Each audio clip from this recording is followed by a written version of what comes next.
So any questions, please? Well, Go ahead. Thank you, Mr. President. How much do you expect that this will save the average American family every week on groceries? And do you expect this change to help Republicans It's during very, the very substantial. There's going to be a big saving.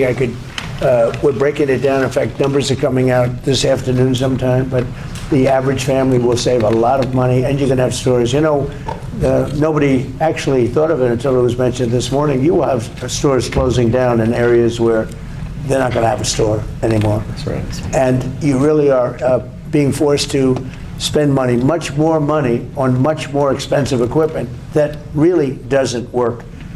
This friend of mine is a very savvy guy, and you know, big league stuff, and he put some in because he wanted to see, and he said the stuff doesn't work. It doesn't cool the food properly. That's why they call the thing that we're talking about a refrigerant. For a reason, it's a refrigerant. So that's it. Please, thank you very much. Yeah, thanks, Mr. President Trump. Are there any assurances from the grocery chains that they'll pass these savings down to consumers? Well, let's ask Kroger about that. Come on. That's a very good question. You have the biggest right here. Yeah.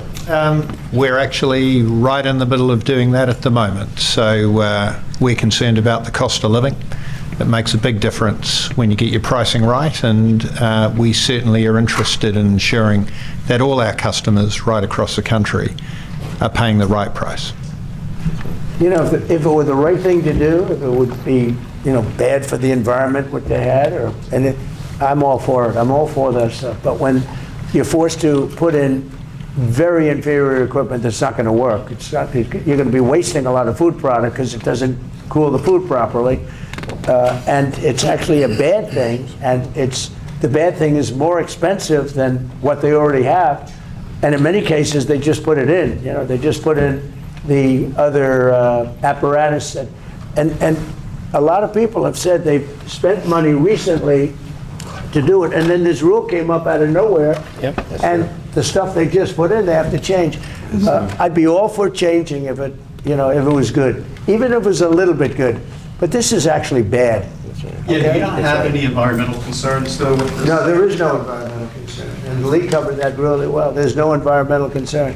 It's not going to have any impact on the environment. Mr. President, with many Americans concerned about affordability ahead of the midterms, there is some backlash among Senate Republicans to some of the other priorities, the ballroom and that anti-weaponization fund.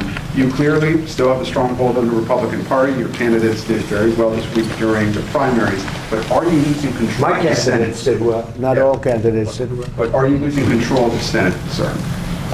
Are you losing control of the Senate Republicans? I don't know. I really don't know. I can tell you, I only do what's right. I don't need money for the ballroom. You know, I'm making a gift of the ballroom. This is the biggest misreporting that I've ever seen. The ballroom is being built. It'll cost. It was going to be $200 million. I've doubled the size of it because we need it, and it's being done in conjunction with the military and with the very much in conjunction with the military and Secret Service. We're on time, on budget. It's going beautifully. I have all the money I need.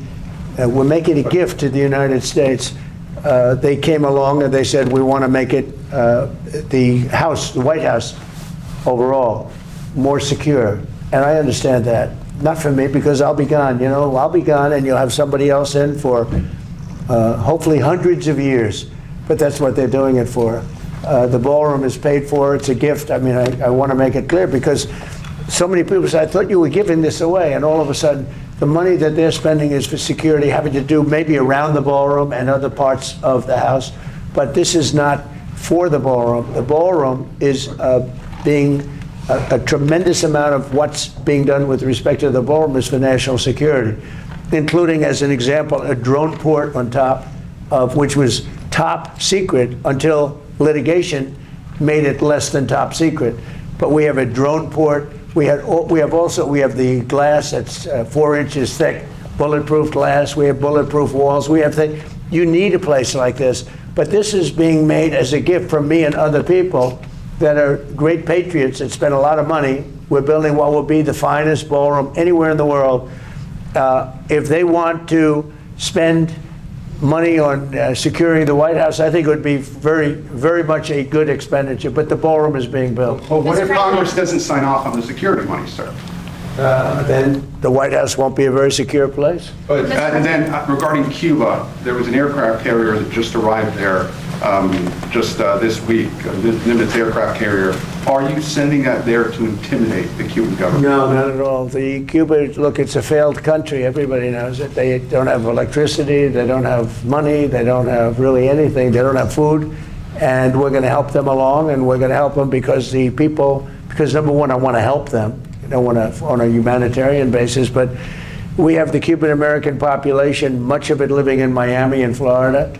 That's a great group of people, amazing group of people, industrious, they're great Americans. They've wanted this to happen. They want to go back to their country. They want to help their country. I hope they're going to stay here, but they want to go back. They want to invest in their country and, you know, see if they can bring it back.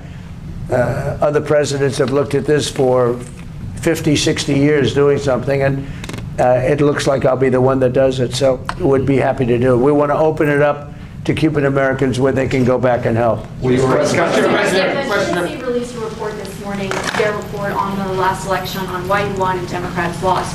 One thing that it mentions is how they failed to reach Middle America, Southern Americans. Do you think they've learned lessons from that election, and have you seen that report? I think the elections are so rigged, and we have to do something about it, and we're going to do something about it.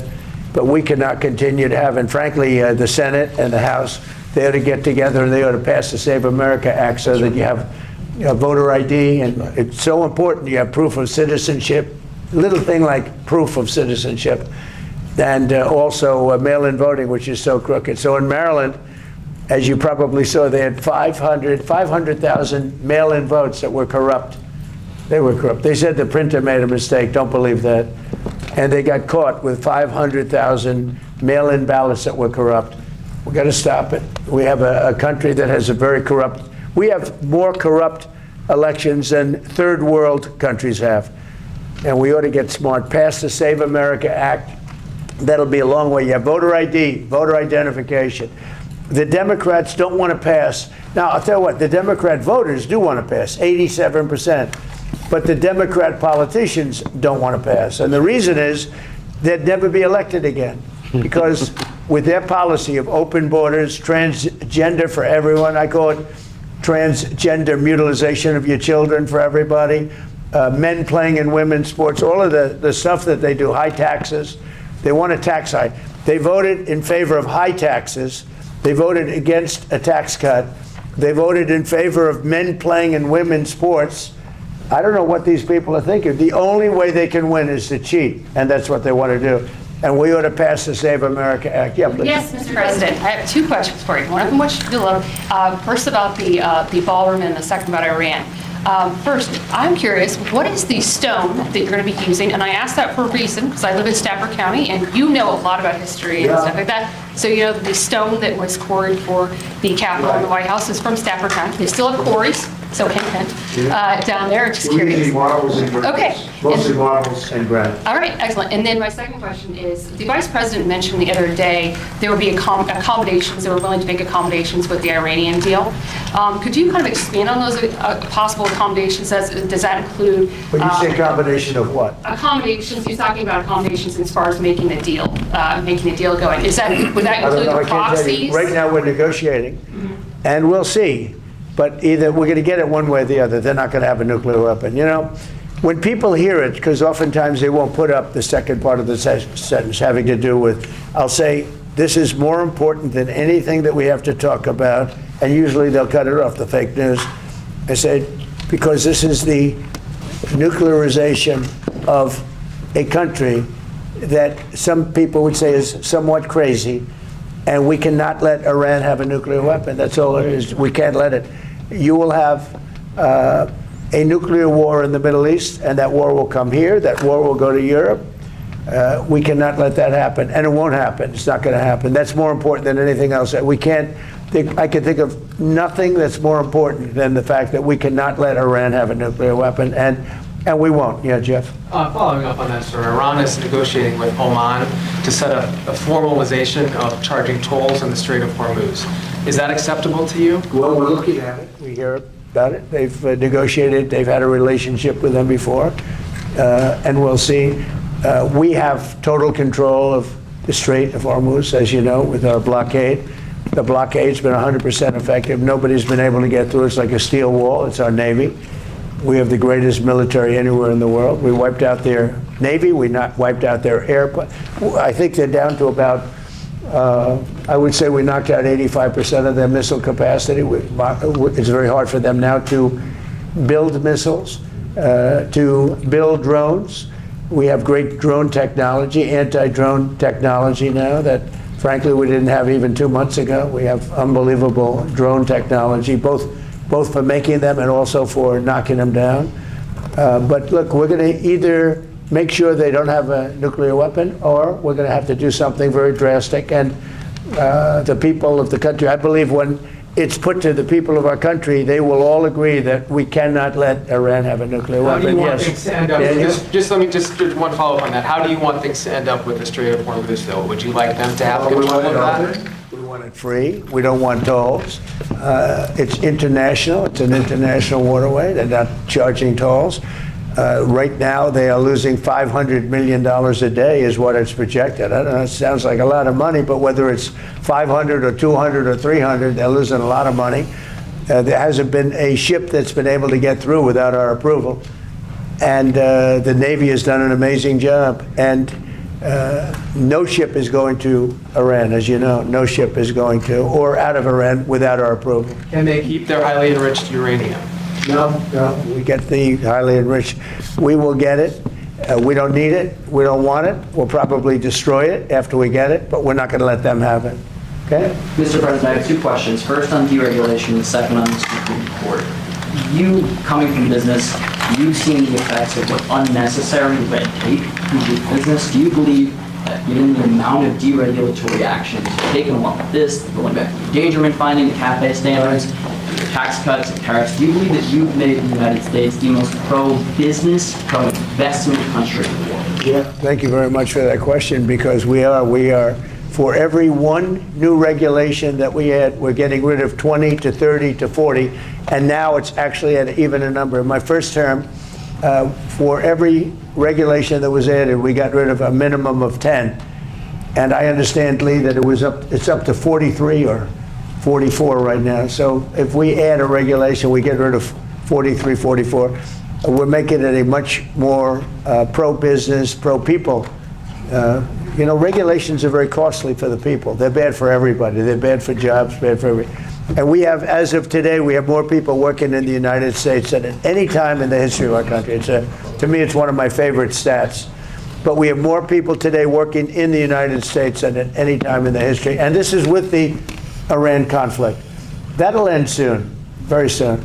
And when it ends, your gasoline prices will go down lower than they were before.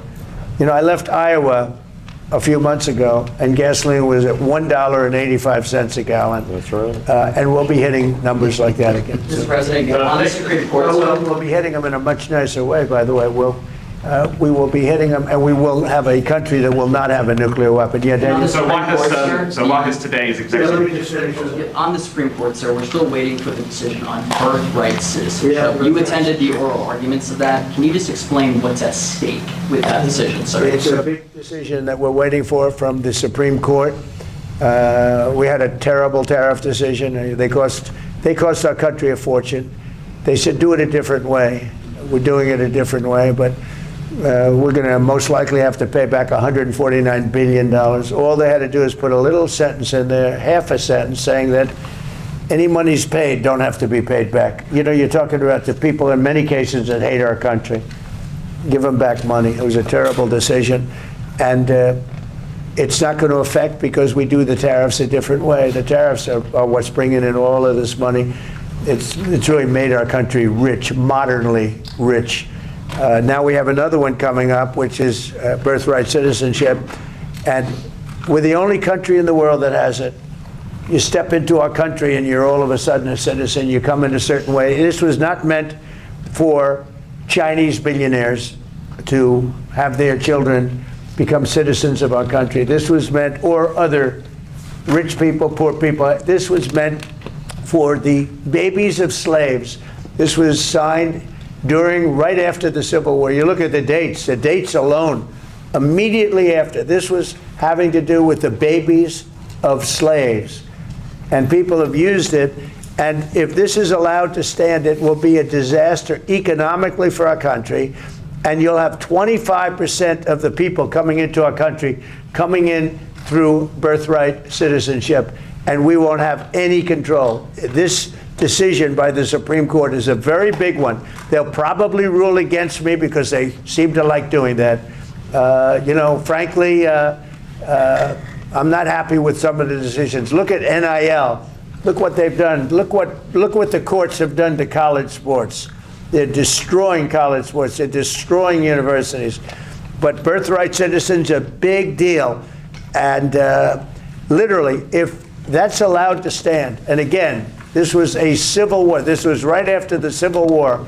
And it has to do with the babies of slaves. It doesn't have to do with the babies of very rich people coming into the country. One of them came in with 57 children. Okay, 57 children. They're using the system, and it's usually people that hate our country, if you want to know the truth.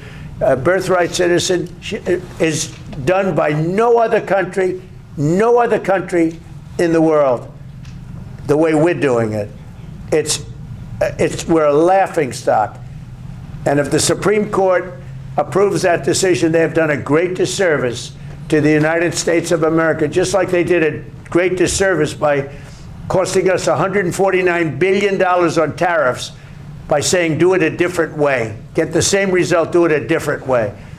We should have won that decision. We had a very strong, very powerful dissent. We had 3 dissents. So it wasn't like a unanimous decision by any means. We had very powerful dissents. When you read that dissent, people that read that dissent say, you really should have won this case. We should have won that case on tariffs. That case cost our country $149 million. It goes to people that hate our country. So now we have another one coming up, birthright citizenship. It would be a disgrace. It would be a disgrace if the Supreme Court of the United States allows that to happen. Remember what I said, 20 to 25% of the people coming into our country will come in through birthright citizenship. They'll become citizens through birthright citizenship, and it'll cost us numbers that are, I don't even think they're doable. And it's all up to a couple of people, and I hope they do what's right. Birthright citizenship is a disgrace. The fact that, look at the people that are bringing the suit. Study the people that are bringing the suit. These are not people that love our country, I can tell you that. Mr. President, why has today's executive order on AI been postponed? Because I didn't like certain aspects of it. I postponed it. I think it gets in the way of, we're leading China, we're leading everybody, and I don't want to do anything that's going to get in the way of that lead. We have a very substantial on AI. It's causing tremendous good, and it's also bringing in a lot of jobs, tremendous numbers of jobs. Again, we have more people working right now than we've ever had. I really thought that could have been a blocker, and I want to make sure that it's not. Mr. President, with President Xi last week, did you discuss AI safeguards? Who, what? In China last week with President Xi, Yes. Did you discuss AI safeguards? I discussed it. And he acknowledges how well we're doing. We're doing well. He's doing, which the two of us, the 2 countries are fighting for it. Other countries are way behind, way behind. They're fighting for it. They want it. Everybody wants it, but they're way behind. But I didn't want to do it. I postponed that meeting. It was a press conference. It was a signing, actually, because I didn't like what I was seeing. Mr. President, a few moments ago, the Commission of Fine Arts approved your design, the design for your arch. Do you think you need congressional approval for it? I finally get good news from them. Do you think you need What was the vote? Do you know what the congressional vote approval was? What was the vote? I'm just seeing the headline here. I don't have the exact vote. But So we're building what's called the Triumphal Arch right opposite the Arlington Memorial Bridge, right by Arlington Cemetery. It's beautiful. It's the Arc de Triomphe would be the one that you would probably know in Paris. It's one of the most beautiful. It's a very similar size, slightly larger. We have to do slightly larger. It doesn't have to be a lot larger. Otherwise, you'd all be disappointed in me. But it's even far more beautiful. And I think that the Arc de Triomphe is beautiful. It's a couple of 100 years old, but I think it's beautiful. And some arcs go back over 1,000 years. And it's called a triumphal arch. It's usually done for victories in war and things. There are 59 of them in the world, and some are really beautiful. And we're the only major, Washington, D.C., which should be number one, we're the only important and major city that doesn't have one. We don't have a triumphal arch. So it was meant to be built for many years. The circle going up to the bridge, it was, people pass that circle, they say, why isn't something built here? And so that's very good. We just got approval from Fine Arts. That's fantastic. Right, but you need Congress to sign off on it. No, we don't. No, we're doing it. It's the land is owned by the Interior Department. We don't need anything from Congress. Are you attending Mr. President, in fact, on that- attending your son's wedding this weekend, by the way? He'd like me to go, but it's going to be just a small little private affair, and I'm going to try and make it. I'm in the midst. I said, you know, this is not good timing for me. I have a thing called Iran and other things.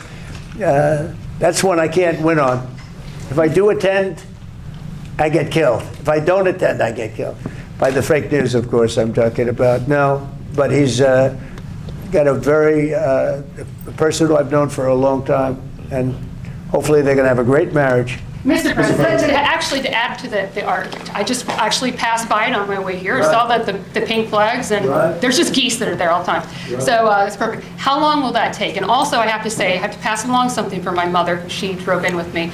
She was amazed by all the people she was seeing on the streets here in D.C. She doesn't get in here as much. D.C.'s but hot again. she was noticing how clean and beautiful it was, so I'm passing it along. That's right. Well, that's what I do. Clean. Take a look outside. We had a broken path. It was so terrible coming into the White House. It was slate. Slate's a roofing material. It's not a walking material. But the slate was all broken and chipped and terrible. And I put down a new granite floor and paid for it myself, by the way. But I put down a nice new granite floor. It looks beautiful. It's actually getting rave reviews. It's beautiful. It's a terrible having people walking up to the White House and they're walking over broken tiles and broken floors. So now we just finished. It's going to be finished when the moldings are put on. But we just, you might take a look at it. I don't know if you've seen it, but it's beautiful. It's very beautiful. Of other things we're doing while you're at it, we've fixed, we have 31 fountains in Washington. Of the 31, not one worked. Now we have 21 working, and the others are going to be fixed. And people are calling and saying, it's amazing what's happened, the fountains. And they're working top level. And my most exciting is the reflecting pool between the Washington Monument and the Washington Monument Lincoln Memorial. It's 2,500 feet long by almost 200 feet wide. It's a massive structure, if you think of it. It's taller than the tallest building in the world. If you sat the building down, the tallest building in the world would not reach the end of it. It's a very big thing. It hasn't worked properly since it was built in 1922.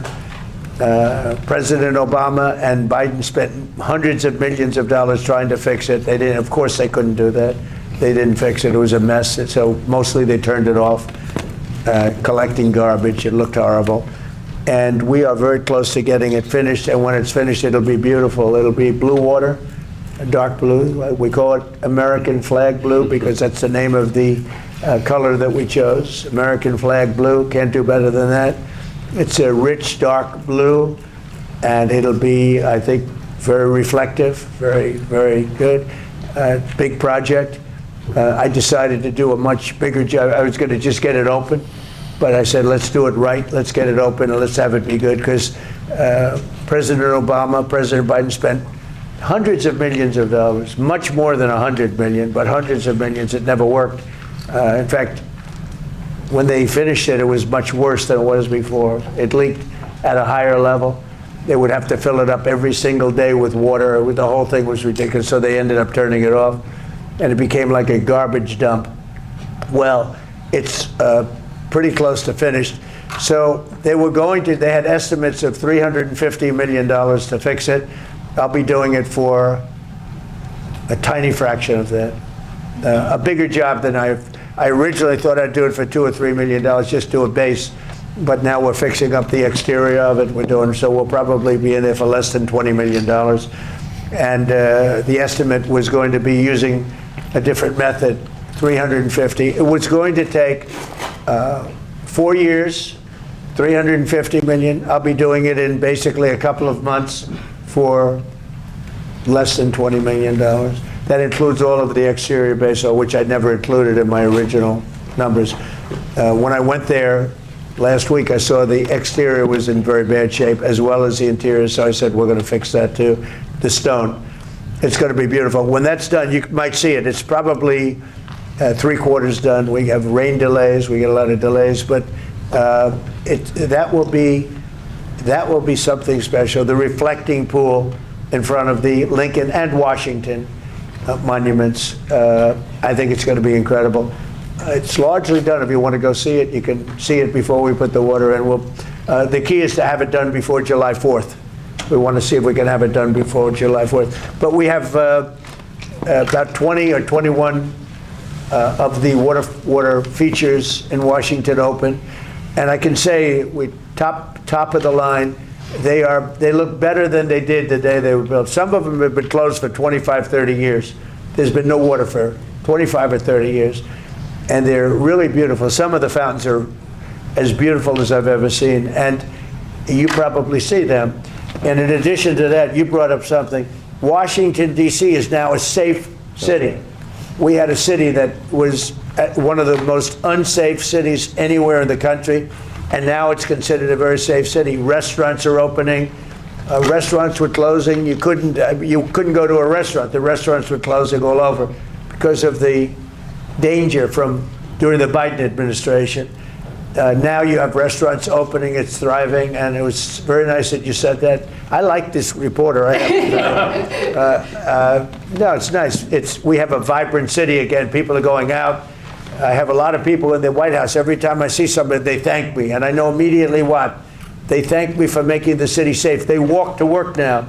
Before that, they'd take Uber or something, and they felt unsafe even in Uber. You know, we moved over 5,000 people out of the city, career criminals that came in through the open borders and other reasons.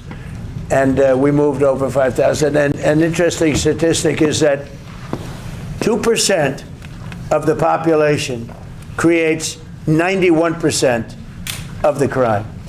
And the reason I like that is that you can handle 2% of the population.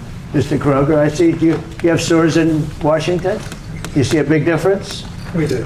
Well, you said the right thing. Could you imagine? That would have been the end of Kroger. All right, okay, we'll do one or two more. Yeah, please.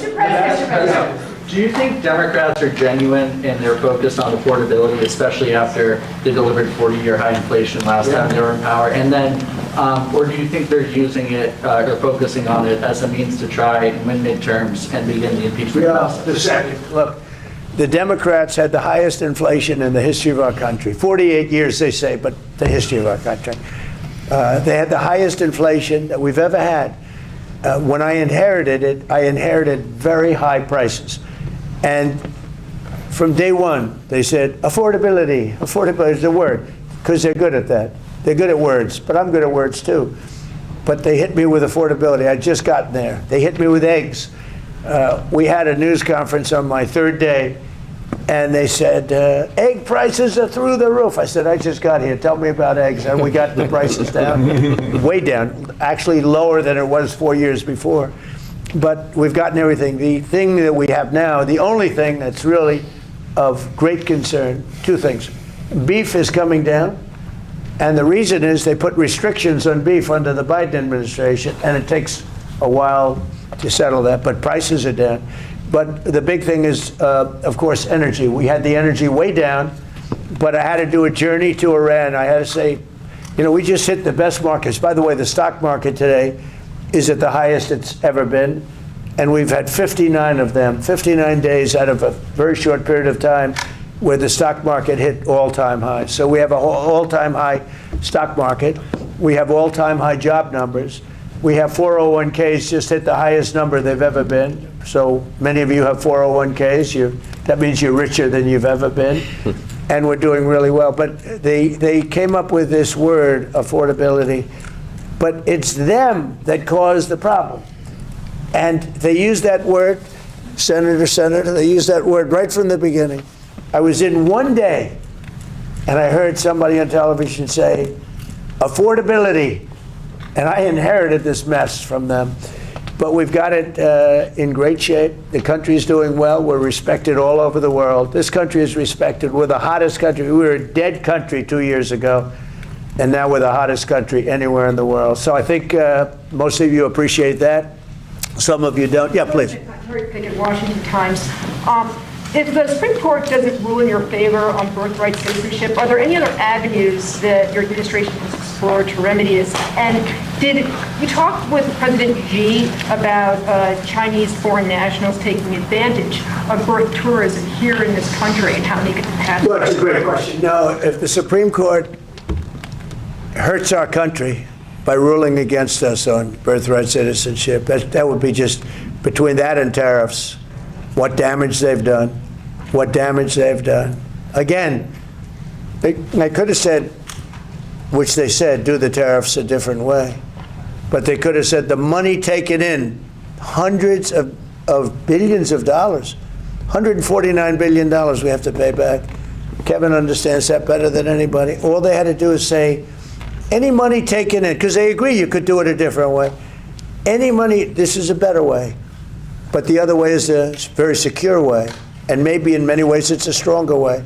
They could have said any money taken in thus far does not have to be paid back to, in many cases, the enemy, people that don't like our country. Or it was a half a sentence.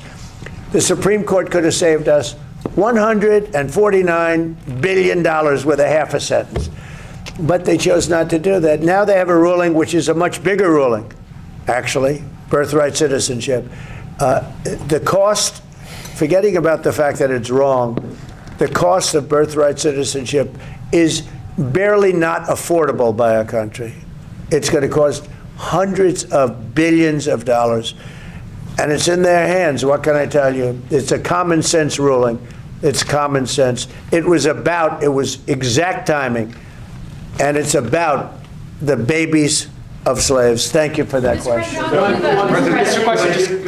you, Mr. President. So do you think if Democrats were to take control of Congress again, they would immediately begin the impeachment process? I think if Democrats took control of the Congress, I think that, and let's say took control of the country, I think that this country's finished. These people are sick. They suffer from Trump derangement syndrome, but really they have bad policy. They have horrible policy. They cheat on elections. They get elected by cheating on elections. But you would have 2 states added. They'll terminate the filibuster immediately. Republicans should do that.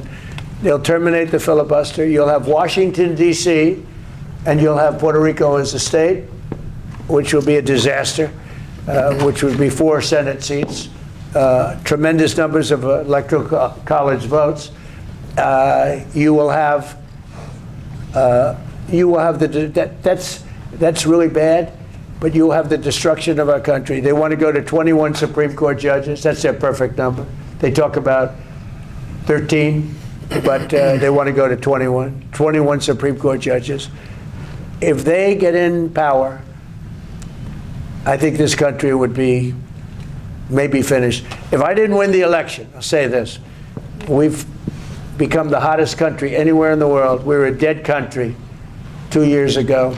If I didn't win this election, we would have been a country that was essentially, I don't even know that we would have been a country any longer. They were destroying our country. They were letting hundreds of thousands, millions of people pour through our southern border. Criminals, people from jails, people from mental institutions, drug dealers and drug addicts. They were sending everybody, countries were sending everybody that they didn't want by the millions, 25 million people. If I didn't win this election, I believe our country would have been finished. Thank you very much. Thank you, press. Thank you. Thank you, press. Thank you, guys.